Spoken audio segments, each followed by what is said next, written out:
مسافران عزیز و گرامی، شما را به پرواز شرکت هوانوردی رمضان مبارک خیر مقدم میگوییم.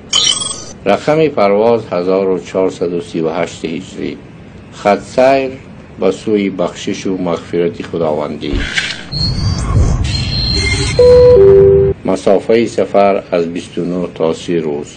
مدت پرواز روزانه از 15 تا 17 ساعت. شرط های سفر: نگاه داشتن چشم از نامحرمان و تل سریال ها، گوش از غیبت و موسیقی، دهان و زبان از خوردن و نوشیدن و بدگویی. از تمام مسافران گرامی خواهش می شود که تسمچه ایمان و تقوا را محکم ببندند. کماندیر اکیپاژ هوانورد درجه عالی قرآن کریم در این سفر ما را راهنمایی می کند. پیشخدمتان ملائکه های نوبتدار که برای شما سفری نیک و بابرار از خدای بزرگ تمنا دارند. خدایا ما را به سفر رمضان مبارک برسان تا که تمام سال به خیر و عافیت باشیم.